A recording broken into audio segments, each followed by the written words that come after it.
अब देखते हैं हम लोग क्वेश्चन नंबर 14। क्वेश्चन नंबर 14 कह रहा है अ 1.2 मीटर टॉल गर्ल, यानी जो लड़की है उसकी हाइट कितनी है 1.2 metre, spot the balloon moving with the wind in a horizontal direction, यानी बैलून जो है वो हॉरिजॉन्टल डायरेक्शन में मूव कर रहा है हवा के साथ साथ, ठीक है, at a height of 88.2 metre from the ground, यानी जो हाइट है 88.2 मीटर ये कहां से है उस बैलून की, फ्रॉम द ग्राउंड, यानी ये जो बैलून है जिसे देख रही है और हवा के साथ मूव कर रहा है, इसकी ग्राउंड से हाइट है 88.2 metre. The angle of elevation of balloon from the eyes of a girl at any stand is 60 degree, यानी एंगल ऑफ एलिवेशन क्या कह रहा है कि उसकी आई से, आईज जो उसकी आईज है वहां से एंगल ऑफ एलिवेशन, यानी जो लड़की की हाइट दे रखी है 1.2 मीटर, उसकी आईज से, यानी उसकी आईज से जो बन रहा है एंगल ऑफ एलिवेशन वो बन रहा है 60 degree. After some time the angle of elevation reduces to 30 degree, यानी कुछ समय बाद जो एंगल ऑफ एलिवेशन होता है वो रिड्यूस हो जाता है, वो 30 डिग्री हो जाता है। Okay, find the distance travelled by the balloon during the interval, ये इंपॉर्टेंट चीज है, ड्यूरिंग द इंटरवल। अब क्या कह रहा है स्टूडेंट्स, ध्यान से समझते हैं। कह रहा है कि एक लड़की है जिसकी हाइट 1.2 मीटर है, अब यहां से देखती है तो आइस जो है बैलून का एंगल ऑफ एलिवेशन बनाते हैं 60 डिग्री, क्योंकि बैलून जो है हवा के साथ साथ हॉरिजॉन्टल डायरेक्शन में मूव कर रहा है, हवा के साथ साथ हॉरिजॉन्टल डायरेक्शन में मूव कर रहा है। आफ्टर सम टाइम वो देखता है कि जो एंगल ऑफ एलिवेशन है वो कितना हो गया, वो 30 डिग्री हो गया, यानी जैसे जैसे बैलून दूर चलता जाएगा एंगल ऑफ एलिवेशन कम होता जाएगा, तो वो कितना हो गया 30 डिग्री हो गया। अब यहाँ पे पूछ रहा है find the distance travelled by the balloon during this interval, यानी जब पहले बैलून यहाँ पे था लड़की देख रही थी तो एंगल कितना बना 60 डिग्री, अब कुछ समय बाद जब बैलून यहाँ पहुंच गया है उस समय जो वो गर्ल देख रही है तो एंगल ऑफ एलिवेशन बन रहा है 30 डिग्री। तो आपको ये बताना है कि ये डिस्टेंस कितना है। तो सपोज हम लोग मान लेते हैं ये डिस्टेंस हमारा y है और इस डिस्टेंस को चलो हम लोग मान लेते हैं ये डिस्टेंस हमारा x है। ओके स्टूडेंट्स, अब हम लोग देखते हैं। तो सबसे पहले क्या करते हैं, देखिए ये बैलून है, इसकी ग्राउंड लेवल से हाइट दिया हुआ है 88.2 मीटर, 88.2 मीटर दिया है, ये दिया है ग्राउंड लेवल से 88.2 मीटर, यहाँ पे क्लियरली लिखा हुआ है from ground level, 88.2 metre from ground level. तो लड़की की आईज से, जो गर्ल है उसकी आईज से उसकी हाइट कितनी आ जाएगी, वो आ जाएगी 88.2 माइनस उसकी हाइट है 1.2 गर्ल की height, and this is equal to 87 metre, ये आ जाएगी हाइट। कहां से, height from girls eyes, height of balloon. Okay students, तो height of balloon from girls eyes कितनी आ जाएगी 87 मीटर, तो यहां से हमारा ये मिल गया 87 मीटर, ठीक है। तो यहां से अब हम लोग क्या कर देते हैं, सारे पॉइंट्स एज्यूम कर लेते हैं यहाँ पे। तो इसे हम एज्यूम कर लेते हैं ए, ये बी, ये सी और ये डी और ये ई, ये हमने एज्यूम कर लिए सारे पॉइंट्स। ओके स्टूडेंट, तो सबसे पहले क्या है, देखिए ये हमें पता है 87 मीटर और ये हम निकाल सकते हैं। इस ट्रायंगल को अगर हम देखें, triangle A B C, triangle A, देखिए ए है, यहाँ से बी आ गया और ये सी आ गया, इस वाले ट्रायंगल में, ट्रायंगल ए बी सी, इस वाले एंगल में ये हमें पता है 87.2 मीटर और ये हम निकाल सकते हैं because tan theta is equal to perpendicular upon base, तो परपेंडिकुलर अपॉन बेस हो जाएगा। तो in triangle A B C tan theta is equal to क्या हो गया, tan theta is equal to perpendicular upon base, perpendicular upon base आ जाएगा। तो यहाँ पे हमारा एंगल कितना दिया है tan 60 डिग्री, तो tan 60 डिग्री इक्वल टू क्या हो जाएगा, हाइट, परपेंडिकुलर हाइट कितनी होगी 87 मीटर और बेस को हमने x मान लिया है, तो x is equal to tan 60 की वैल्यू कितनी होती है, tan 60 की वैल्यू हमारी होती है tan 60 की वैल्यू √3 होती है, तो 87 अपॉन x हो गया, यहाँ से x is equal to 87 upon √3, ये हमारी आ गई x की वैल्यू। तो x की वैल्यू हमारी कितनी आ गई 87 अपॉन √3, ये हमारी x की वैल्यू आ गई। ओके, अब स्टूडेंट्स आते हैं इस दूसरे ट्रायंगल में। ये जो हमारा बड़ा वाला ट्रायंगल बन रहा है इसमें आते हैं, यानी डी सी डी ई में, in triangle C D E, ये बड़े वाले ट्रायंगल में आते हैं सी डी ई में। तो यहाँ पे हम लोग लिखते हैं, इसे मिटा देता हूँ मैं, ये तो समझ गए होंगे, इसे मैं मिटा देता हूँ। यहाँ पे in triangle C D E, बड़े वाले ट्रायंगल में सी डी ई, इस बड़े वाले ट्रायंगल में अब हम आते हैं। तो यहाँ पे हमारा क्या हो जाएगा, tan 30 degree equal to perpendicular upon base again, यानी 87 अपॉन बेस कितना हो गया। अब ये पूरा डिस्टेंस यानी x प्लस वाई, यानी हमारा x प्लस वाई हो गया। tan 30 की value 1/√3 is equal to 87 upon x plus Y. x की वैल्यू हमने यहाँ से क्या निकाल ली, 87 डिवाइड बाई √3, तो 87 डिवाइड बाई √3 और प्लस y। अब इसको क्या कर ले, हम लोग सॉल्व कर ले, क्रॉस मल्टीप्लिकेशन कर ले यहाँ से, तो क्या आ जाएगा, इसका इधर हो जाएगा, तो 87 upon √3 plus Y is equal to, यहाँ पे आ गया 87 √3, y इज इक्वल टू क्या हो जाएगा 87 √3, ये इधर जाके माइनस हो जाएगा, माइनस 87 अपॉन √3।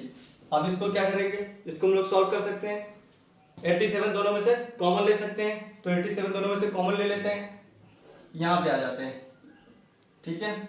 तो y इज इक्वल टू हमने क्या कर लिया, इन दोनों में से 87 कॉमन ले लिया, तो हमने 87 कॉमन ले लिया, तो क्या आ जाएगा √3 माइनस 1/√3। अब y इज इक्वल टू क्या हो जाएगा 87 दोनों का ये अपॉन 1, क्या आ जाएगा एलसीएम √3 आ जाएगा, डिवाइड करेंगे तो √3 मल्टीप्लाई बाई √3 तो 3 हो जाएगा, माइनस 3 से 3 में 1 टाइम जाएगा और हमारा 1 आ जाएगा। तो y इज इक्वल टू क्या हो गया 87 multiply by 3 minus 1 is equal to 2 upon √3। अब देखिए क्या है, नीचे में आ गया है √3, तो √3 को सॉल्व करने के लिए क्या करेंगे, ऊपर नीचे √3 से मल्टीप्लाई कर देंगे।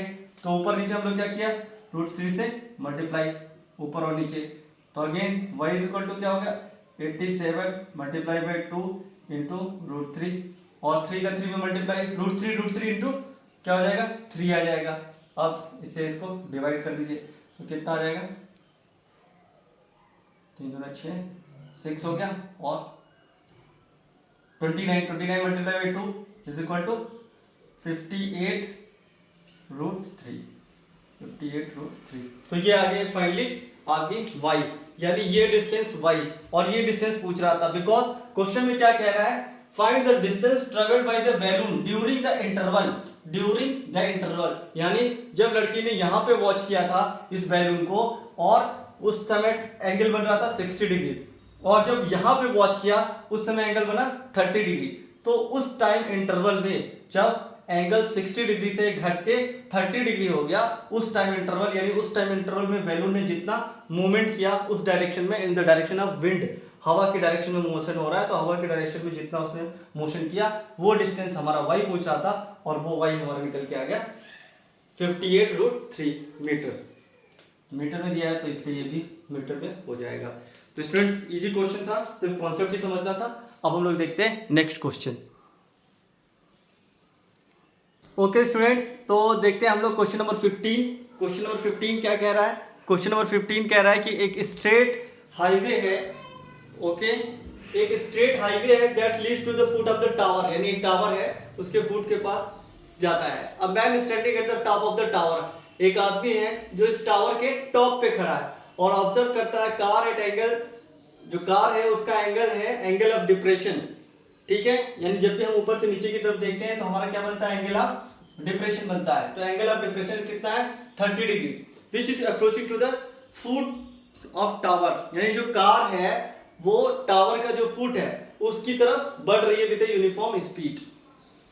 6 सेकेंड लेटर, यानी 6 सेकेंड बाद the angle of depression of car is found to be 60 degree, यानी 6 सेकेंड बाद वो ये देखता है कि कार का जो एंगल ऑफ डिप्रेशन बन रहा है वो हो गया है 60 degree. Find the time taken by the car to reach the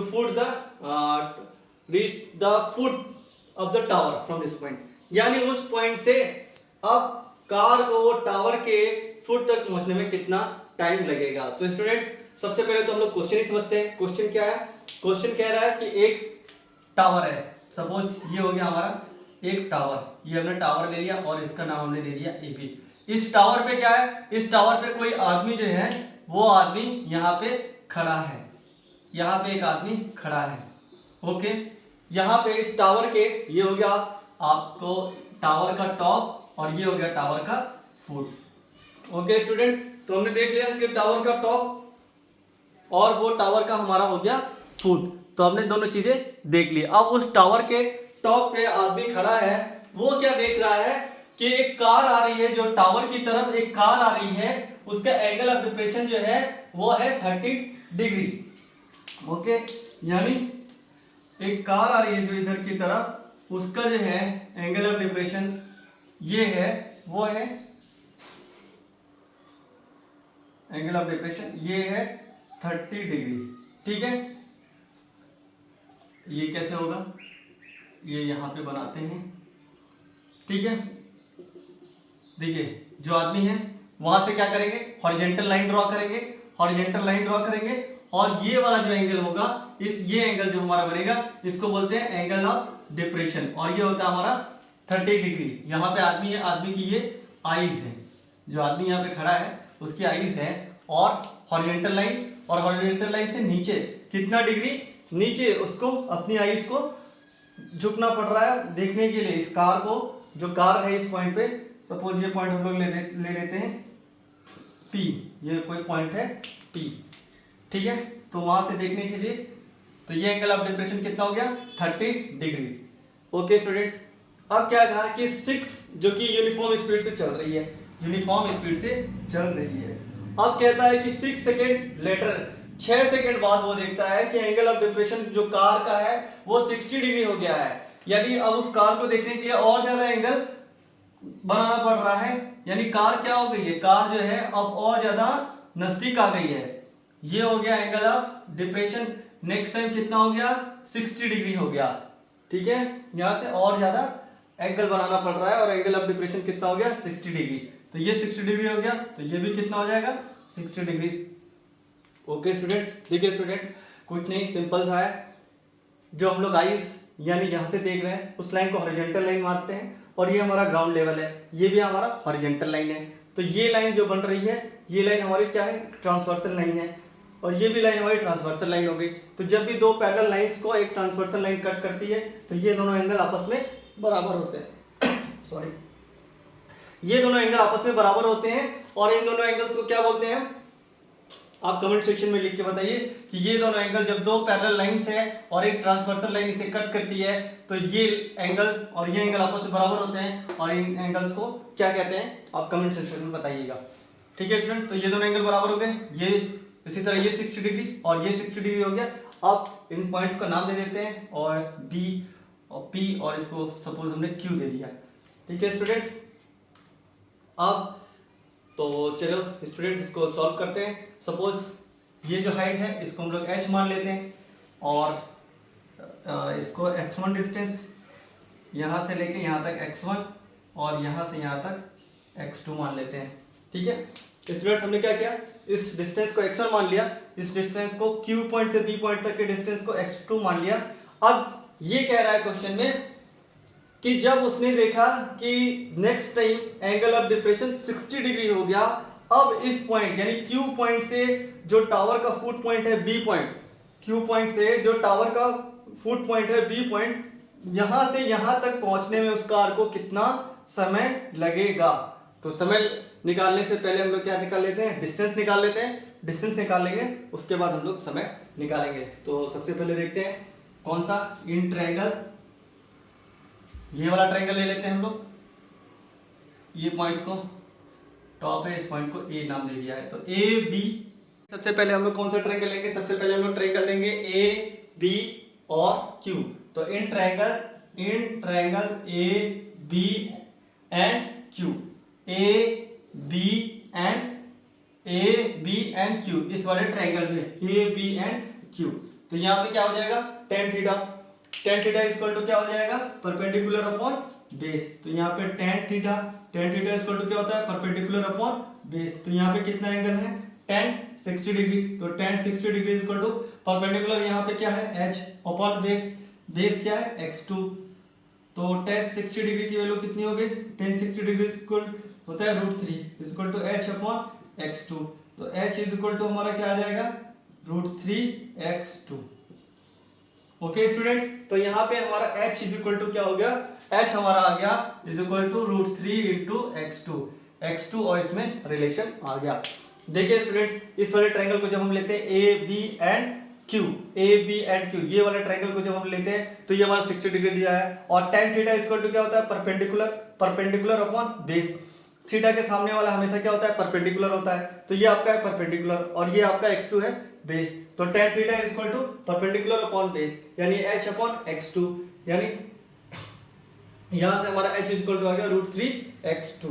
अब हम लोग सॉल्व करते हैं और लगाते हैं ये वाला इक्वेशन, कौन सा, बड़ा वाला, a b और ये हमने p माना था ना, तो p, a b and p में now in triangle a b at p, a b and p, यहाँ पे भी हमारा tan थीटा क्या आ जाएगा, 30 डिग्री है। तो tan theta equal to perpendicular यानी ये a b पूरा, इसकी वैल्यू है h, परपेंडिकुलर अपॉन बेस के लिए पूरा x1 प्लस x2, ये हो जाएगा इसका बेस।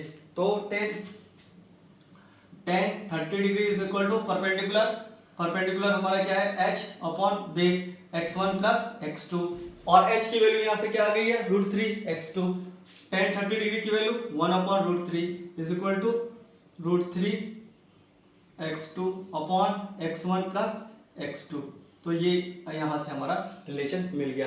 बट स्टूडेंट्स अब क्या है, x1 और x2 क्या है, डिस्टेंस के फॉर्म में है। x2 और x1 दोनों के दोनों डिस्टेंस फॉर्म में है। बट हमें यहाँ पे क्या पूछा है, टाइम टेकन, यानी जो चीजें हमें बतानी है वो टाइम के फॉर्मेट में। यहाँ पे जो चीजें आपको मिली हैं ये है डिस्टेंस, ये किस फॉर्मेट में है, आपको डिस्टेंस के फॉर्मेट में है। और आपको बताना किस में है, टाइम के, जो आपको वैल्यूज बतानी है वो आंसर बताना है टाइम में। तो आपको एक रिलेशन पता है क्या, distance is equal to speed into time, distance is equal to speed into time. तो स्पीड यहाँ पे मान लेते हैं, क्यों कि यहाँ पे दिया हुआ है यूनिफॉर्म स्पीड है। स्पीड क्या है, यूनिफॉर्म स्पीड। तो let uniform speed is u मान लीजिए। ओके, तो यूनिफॉर्म स्पीड को हमने क्या मान लिया, u। और टाइम, तो टाइम क्या होगा, तो सबसे पहले क्या कह रहा है कि जब एंगल ऑफ डिप्रेशन 30 डिग्री था, वहां से जब कार का मोशन और आगे की तरफ हो रहा है, टावर के फुट की तरफ हो रहा है, जब हमारा एंगल ऑफ डिप्रेशन कितना हो गया, 60 डिग्री हो गया। और यहां से P पॉइंट से Q पॉइंट तक कार को पहुंचने में जो टाइम लग रहा है वो टाइम है आपका 6 सेकेंड। यानी P पॉइंट से Q पॉइंट तक कार को पहुंचने में जो टाइम लग रहा है वो लग रहा है 6 सेकेंड। तो यहां से जो x1 की वैल्यू आएगी, डिस्टेंस x1 की वैल्यू आएगी u इंटू 6, यानी x1 बराबर क्या हो गया, 6u आ गया। ओके स्टूडेंट्स, तो ये डिस्टेंस आ गई, x1 is equal to u into 6, ये आ गई आपकी डिस्टेंस x1 की। Similarly x2 is equal to क्या हो जाएगा, x2 भी इज इक्वल टू दूरी, distance is equal to speed into time. ठीक है, अब मोशन क्या है, यूनिफॉर्म मोशन है, तो हमने स्पीड u मान लिया और टाइम कितना मान लिया, टाइम मान लिया लेट t टाइम लगेगा। q से b पॉइंट तक पहुंचने में उसको टाइम जो लगेगा वो लगेगा t। और let time taken to reach the foot of tower is equal to t। ठीक है, यूनिफॉर्म स्पीड हमने मान लिया u, एज्यूम कर लिया था, और जो टाइम q पॉइंट से b पॉइंट तक पहुंचने में लगेगा वो टाइम हमने ले लिया है, एज्यूम कर लिया है t। तो again distance is equal to speed into time, तो स्पीड हमारा u और टाइम t, तो x2 हमारा मिल गया ut, x2 is equal to हमारा मिल गया है u इंटू t। अब x1 और x2 की वैल्यू इसमें रख देते हैं, इस वाले इक्वेशन में x1 और x2 की वैल्यू रख देते हैं, जिससे ये डिस्टेंस वाले जितने वेरिएबल डिस्टेंस में है वो सारे के सारे कन्वर्ट हो जाएंगे टाइम में। तो यहाँ से हमारा क्या आ जाएगा 1/√3 इज इक्वल टू √3 और x2 की वैल्यू ut अपॉन x1 की वैल्यू कितनी हो गई, तो x1 की वैल्यू 6 u हो गई और अगेन x2 की वैल्यू आ गई ut। ठीक है स्टूडेंट्स, अब देखिए यहाँ पे u कॉमन दिख रहा है तो इस वाले से u कॉमन ले सकते हैं। तो जब हमने u कॉमन ले लिया तो यहाँ पे √3t बचेगा और नीचे से भी हमने u कॉमन ले लिया तो 6 + t बचेगा तो u से u कट जाएगा। तो ये फाइनली अभी हमारा क्या आ गया 1/√3 is equal to √3t upon 6 + t। अब क्या कीजिए, अब यहाँ पे क्रॉस मल्टीप्लिकेशन कर दीजिए, दोनों साइड क्रॉस मल्टीप्लिकेशन कर देंगे तो क्या हो जाएगा, इसका इधर और इसका इधर, तो √3 का √3t में तो आ जाएगा 3t इज इक्वल टू और ये हो जाएगा 6 + t। ओके स्टूडेंट्स, ये इधर आएगा तो 2t, 3t - t is equal to 2t is equal to 6, t is equal to 6/2, 2 से ये कटेगा तो कितना आ जाएगा 3, तो t is equal to 3, t is equal to आपका कितना आ गया 3 सेकेंड। ओके स्टूडेंट्स, तो इस प्रकार हमारा जो टाइम आ गया 3 सेकेंड। देखिए स्टूडेंट, इससे पहले जो भी आप लोग प्रॉब्लम सॉल्व कर रहे थे उसमें हम लोग क्या निकाल ले रहे थे, आइदर हाइट निकाल ले रहे थे, आइदर ये डिस्टेंस निकाल ले रहे थे। Problem is also very easy. सबसे पहले आपको क्या करना है, डिस्टेंस और हाइट में जो रिलेशन है वो निकाल लेना है, यानी x1 x2 जो भी आपने एज्यूम किया है वो निकाल लीजिए। अब नेक्स्ट स्टेप जो इसमें आता है वो यही आता है कि इस वेरिएबल यानी जो आपका डिस्टेंस है इसको आपको कन्वर्ट कर देना है टाइम में। तो एक रिलेशन हमें पता है, distance is equal to speed into time.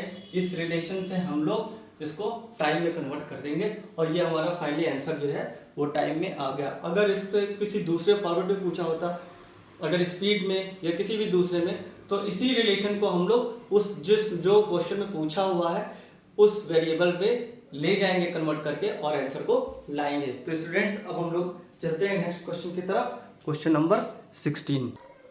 Okay students, ये लास्ट क्वेश्चन है, क्वेश्चन नंबर 16 इस चैप्टर का, और कह रहा है the angle of elevation of top of the tower from 2 points at the distance 4 metre and 9 metre from the base of a tower and in the same straight line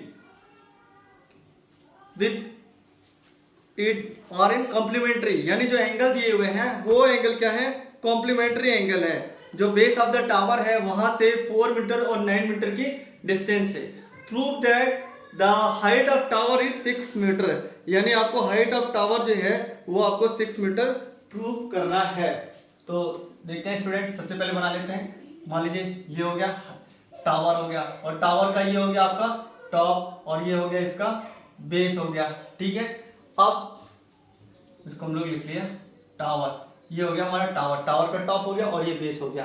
क्या कहता है, angle of elevation of the top of tower, angle of elevation यानी जब भी हम ऊपर की तरफ देखते हैं तो हमारा एंगल ऑफ एलिवेशन होता है at the distance 4 metre and 9 metre from the base, 4 metre and 9 metre from the base. तो ये बेस हो गया, सपोज ये बेस, और यहां से ये लेते हैं 4 मीटर और यहां से ये पूरी डिस्टेंस ले लिया हमने 9 मीटर, यानी 4 मीटर और 9 मीटर कितना दिया हुआ है, और कॉम्प्लीमेंट्री एंगल यानी यहां से जो एंगल बन रहा है और यहां से जो एंगल बन रहा है, ठीक है, इसको ऐसा कीजिए कि ये इस तरह हो जाएगा।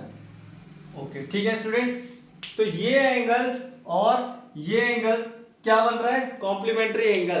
तो कॉम्प्लीमेंट्री एंगल क्या होते हैं, सबसे इंपॉर्टेंट चीज कॉम्प्लीमेंट्री एंगल।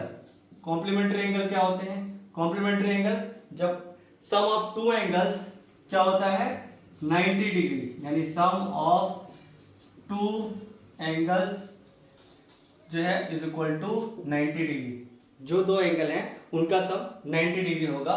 फॉर एग्जांपल के लिए अगर हम लोग देखते हैं, अगर पहला एंगल जो है एंगल ए मान लो पहला एंगल है या फर्स्ट एंगल है वो हमारा है 30 डिग्री, तो एंगल 2 कितना हो जाएगा 90 - 30, 90 - 30 इज इक्वल टू 60 डिग्री। तो ये देखिए ये दोनों 30 degree plus 60 degree is equal to 90 degree, ये हो गया कॉम्प्लीमेंट्री एंगल। सिमिलरली अगर पहला एंगल है हमारा 45 डिग्री, तो दूसरा कितना होगा, वो भी 45 डिग्री, क्योंकि sum of this two angles is equal to 90 degree. तो कॉम्प्लीमेंट्री एंगल वो होते हैं जब sum of two angles is equal to 90 degree, तो उसको हम लोग बोलते हैं कॉम्प्लीमेंट्री एंगल। ठीक है स्टूडेंट, तो अगर ये थीटा है, ये हमारा एंगल है थीटा, तो ये एंगल कितना हो जाएगा 90 माइनस थीटा, क्योंकि हमें पता नहीं है कि वो एंगल एग्जैक्ट है कितना, वो एग्जैक्ट है क्या। देखिए सम ऑफ टू एंगल्स कितना है 90 डिग्री। अगर हमने लेट यहाँ पे ज्यूम करते हैं, यहाँ पे ज्यूम करते हैं let one angle is theta, तो सेकेंड एंगल कितना हो जाएगा, सेकेंड एंगल कितना हो जाएगा 90 माइनस थीटा। सिंपल, पहला एंगल थीटा होगा तो सेकेंड वाला कितना हो जाएगा 90 माइनस थीटा हो गया, तो ये 90 माइनस थीटा आ गया। अच्छा, अब इन सब पॉइंट्स का नाम दे देते हैं ए बी सी और डी।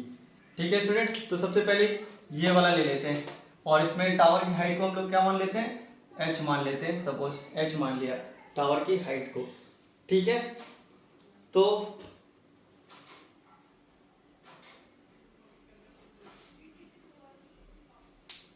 सबसे पहले हम लोग क्या करें, सबसे पहले हम लोग कौन सा ट्रायंगल ले लें, तो सबसे पहले हम लोग ये ट्रायंगल ले लेते हैं, ट्रायंगल ए बी सी, ये वाला ट्रायंगल ले लेते हैं ए बी सी। ठीक है, यहाँ पे एच हमने मान लिया, टावर की हाइट एच मान लिया, और ये हमारा कितना दिया है 4 मीटर, ये हमारा एच है और ये हमारा दिया है 4 मीटर। तो हमारा इससे tan theta equal to perpendicular upon base, perpendicular upon base होता है। तो यहाँ से आ जाइए in triangle A B and C, इसमें टेन थीटा इक्वल टू क्या होता है परपेंडिकुलर अपॉन बेस, और परपेंडिकुलर को हमने h मान लिया और बेस हमारा कितना है 4 मीटर। तो हमारा यहाँ से आ गया tan theta equal to h upon 4, ये हमारा पहला रिलेशन मिल गया। ठीक है, tan theta equal to h upon 4। अब आ जाइए दूसरे बड़े वाले ट्रायंगल में, इसमें इस बड़े वाले ट्रायंगल में हम लोग आ जाते हैं, इस बड़े वाले ट्रायंगल में। तो बड़े वाले ट्रायंगल मानी ए बी और डी में, in triangle A B and D, again ये h और ये हमें पूरा कंप्लीट पता है 9 मीटर है, डी पॉइंट से बी पॉइंट तक ये हमारा है 9 मीटर दिया हुआ है। तो यहाँ से हमारा आ जाएगा 10 90 minus theta is equal to कितना हो जाएगा परपेंडिकुलर यानी h और अपॉन बेस 9 आ गया। ठीक है स्टूडेंट्स, अब जो इम्पोर्टेंट चीज है वो यहाँ से स्टार्ट होती है, 10 90 minus theta is equal to cot theta, ये सभी जानते हैं। 10 90 माइनस थीटा इक्वल टू क्या होता है कॉट थीटा, तो cot theta equal to h upon 9। तो हमारे कॉट थीटा की वैल्यू आ गई h अपॉन 9। देखिए टेन थीटा की वैल्यू आ गई h अपॉन 4 और कॉट थीटा की वैल्यू आ गई h अपॉन 9। आपको निकालना क्या है, h निकालना है। ठीक है, अब यहाँ पे जो हम एप्लीकेशन कर सकते हैं, एप्लीकेशन जो यहाँ पे हम लोग कर सकते हैं या लगा सकते हैं वो क्या है, जोड़ने का, एडिशन प्लस प्लस, माइनस का कर सकते हैं, डिवीजन का कर सकते हैं और मल्टीप्लाई। ठीक है स्टूडेंट, इस चीज को ध्यान से समझिए। एडिशन यानी इन दोनों को हम लोग जोड़ सकते हैं, यानी टेन थीटा एलएचएस में क्या आ जाएगा tan theta plus cot theta, और उधर क्या आ जाएगा h upon 4 plus h upon 9। पर उससे क्या कोई रिजल्ट निकलेगा, तो उसे आपको क्या करना पड़ेगा, सॉल्व करना पड़ेगा। एक लंबा प्रोसेस दिख रहा है, अभी तो फिलहाल कुछ नहीं। माइनस करेंगे तो क्या, वो भी एक लंबा प्रोसेस दिख रहा है। डिवाइड करेंगे तो, और मल्टीप्लाई करेंगे तो मल्टीप्लाई वाले प्रोसेस में देखिए आपको एकदम स्ट्रेट दिख रहा है। मल्टीप्लाई वाले प्रोसेस में आपको एकदम स्ट्रेट दिख रहा है कि tan theta into cot theta is equal to 1। क्या हमें पता है tan theta into cot theta is equal to 1, ये हमें पता होता है कि टेन थीटा और कॉट थीटा का मल्टीप्लाई होता है तो 1 हो जाता है। यानी जैसे ही हम इस दोनों को आपस में मल्टीप्लाई कर देंगे, एलएचएस का एलएचएस में राइट और आरएचएस का आरएचएस में मल्टीप्लाई हो जाएगा, और कितना आ जाएगा एलएचएस हमारा 1 आ जाएगा, और एक ही स्टेप में प्रॉब्लम सॉल्व हो जाएगी। तो इसको आप इक्वेशन फर्स्ट मान लीजिए, इसको इक्वेशन सेकेंड, और इन दोनों को आपस में मल्टीप्लाई कर दीजिए। तो जब मल्टीप्लाई करेंगे तो क्या हो जाएगा tan theta into cot theta is equal to h upon 4 multiply by h upon 9। तो ये tan theta into cot theta बराबर 1, और ये हमारा ऊपर क्या आ जाएगा h स्क्वायर अपॉन कितना हो जाएगा 4 मल्टीप्लाई बाई 9 इक्वल टू 36। यहाँ आ जाइए, तो h square is equal to 36, h is equal to under root 36 और h is equal to plus minus 6। तो h की वैल्यू हमारी क्या आ गई प्लस माइनस 6, यानी h जो हो सकता है वो हमारा प्लस 6 और h is equal to minus 6। But it is height of a tower है, तो हाइट ऑफ ए टावर क्या है नेगेटिव नहीं हो सकती, इसलिए हम इसको नहीं ले सकते। और हाइट ऑफ द टावर क्या आ गई 6 मीटर। देखिए स्टूडेंट, जब भी हम रूट में जो डिजिट है उसको सॉल्व कर रहे हैं तो हमारे जो आंसर आते हैं वो दोनों आते हैं, प्लस और माइनस दोनों आएंगे, यानी प्लस 6 और माइनस 6 दोनों आएंगे। और डिपेंडिंग अपॉन द कंडीशन हम प्लस एक्सेप्ट करेंगे या माइनस एक्सेप्ट करेंगे, जो हमारा कंडीशन दिया रहता है उसके अकॉर्डिंग। बट यहाँ पे हाइट है और हाइट निगेटिव नहीं हो सकती है, इसलिए हम यहाँ पे प्लस 6 लेंगे। तो हाइट ऑफ टावर हमारा आ गया प्लस 6 मीटर। अच्छा स्टूडेंट देखिए, यहाँ पे क्या था, हमें प्रूव भी यही करना था, prove that height of tower is 6 metre. तो हाइट ऑफ टावर हमारा आ गया 6 मीटर। देखिए स्टूडेंट, प्रॉब्लम जो दिया हुआ है बहुत ही ईजी है, कुछ नहीं है। सबसे पहले ये वाला लेंगे और tan theta equal to perpendicular upon base, ये हमने लगा दिया। उसका सबसे बड़ा वाला ट्रायंगल लिया, सबसे बड़े वाले ट्रायंगल में भी सेम चीज किया, tan theta equal to perpendicular upon base. तो ये आ गया और ये आ गया दूसरे वाले से। अब इसको सिंप्लीफिकेशन के लिए हमारे पास 4 प्रोसेस थे, आइदर एडिशन, सब्ट्रैक्शन, डिवीजन और मल्टीप्लिकेशन, ये 4 प्रोसेस थे। अब हमें देखना था कि इनमें से कौन सा इजी वे में हो रहा है, जो सबसे ज्यादा इजी वे में हो। तो हमें पता था tan थीटा इंटू cot थीटा इक्वल टू 1, यानी मल्टीप्लिकेशन में हमारा प्रॉब्लम 1 स्टेप में सॉल्व हो जा रहा है, बहुत ही इजी वे में। तो हमने वही कर लिया और हमारा निकल गया यहाँ पे आंसर। ओके स्टूडेंट्स, अब हमारा ये चैप्टर फिनिश होता है और नेक्स्ट चैप्टर हम लोग पढ़ते हैं। स्टूडेंट मुझे बहुत अच्छा लग रहा है, आप लोग का कमेंट्स आ रहे हैं, इतने रिप्लाईस आ रहे हैं और मुझे बहुत अच्छा लग रहा है। आप सारे, आपके मन में क्वेरीज है वो सारे पूछते जाइए और हम लोग इस चैप्टर को फिनिश करेंगे। Thank you students.